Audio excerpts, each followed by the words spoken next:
아침 7시 출근길에 여러분께 뻔한 이야기, 유익한 이야기를 전달해드리는 제니퍼의 뻔한 인문학 제니퍼입니다. 아직까지 뻔한 인문학 구독자가 아니신 분은 구독 버튼 꾹 눌러주시길 바랄게요. 바로 시작합니다. 양보음이라는 제목의 뜻은 양보의 노래라는 뜻이고, 이 양보는 산동성에 있는 조그만 산 이름입니다. 제갈량이 지었고 그가 초려에 있을 때 즐겨 불렀다라고 알려진 양보음을 소개시켜 드릴게요. 제 나라 성문을 걸어나가 저 멀리 탕흠리가 바라보이네.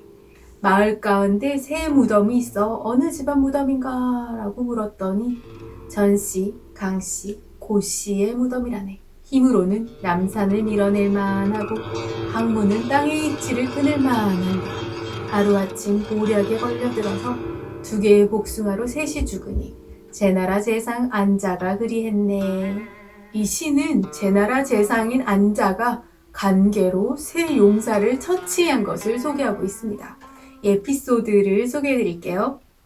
춘추시대 제나라의 경공에게는 공손접, 전개강, 그리고 고야자 등 3명의 쟁쟁한 장군이 있었어요. 그들은 매우 오만해서 제나라 제상인 안영을 보고도 아는 척하지도 않는 거예요. 그래서 안영이 진짜 화가 난 거죠. 그래서 제나라 경공을 찾아가서 이렇게 말하는 거예요.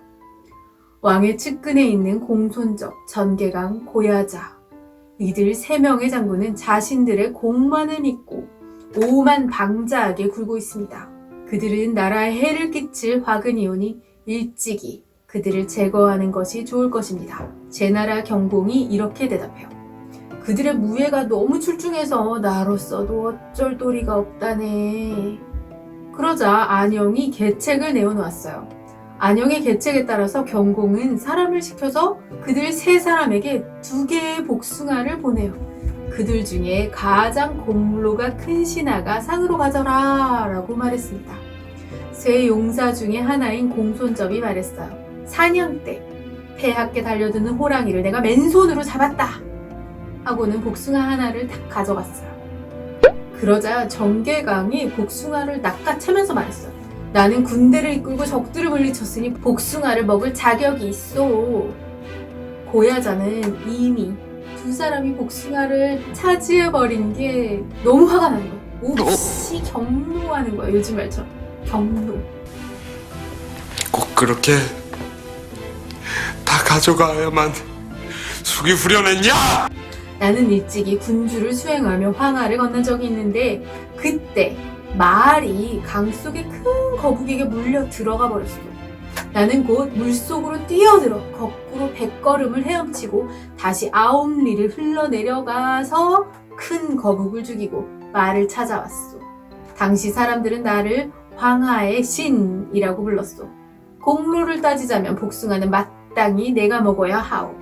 공손접하고 전개강이 이 말을 듣고 우리의 공은은 그대의 발끝에도 미치지 못한다. 그런데도 복숭아를 탐한 것은 우리의 탐욕 때문이다. 라고 하고는 스스로 목을 베었습니다. 이에 고야자도 이런 상황에서 자기가 복숭아를 차지하는 것이 인자하지도 의롭지도 못한 일이다 라고 생각하고 곧 자살해버려요. 이로써 안자는 복숭아 2개로 3명의 용사를 죽이게 된 것입니다. 이 에피소드는 이도 살삼사, 즉 복숭아 2개로 무사 3명을 죽인다는 고사성어를 낳았고 교묘한 책략으로 상대를 자멸케 한다는 의미로 사용되었습니다. 사람이 죽자 안자는 곧바로 시골에 응거하면서 농사를 짓고 살던 그 사마양저를 불러와서 제나라의 군권을 맡겨버려요. 당시에 사마양저는 시골에 농사 짓던 그런 총부에 지나지 않았는데 갑자기 대장군에 임명이 돼가지고 제나라의 군권을 착 담당하게 된 거예요.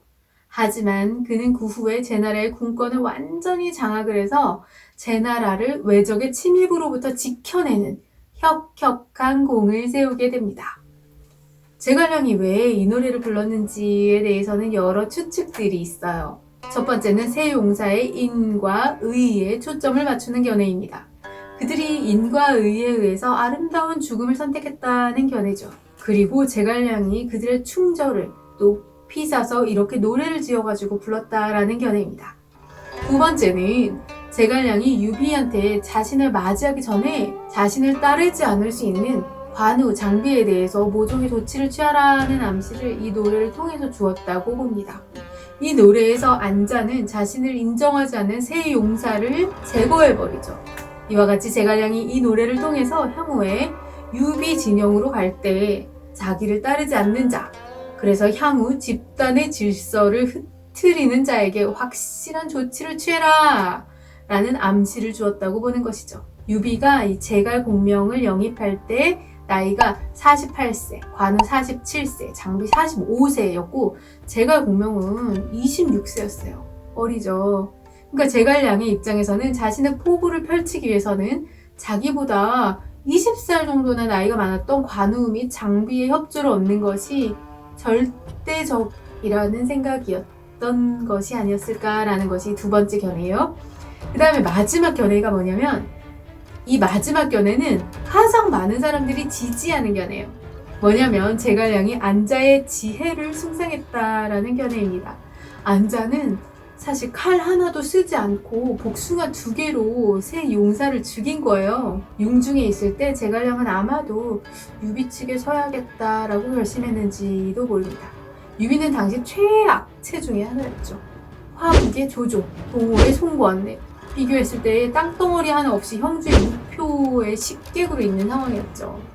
그렇지만 안자가 무력이 없었지만 지혜로 새 용사를 죽였듯이 유비를 도와서 지혜로서 천하를 안정시키겠다라는 포부를 나타낸 것이라는 추측입니다.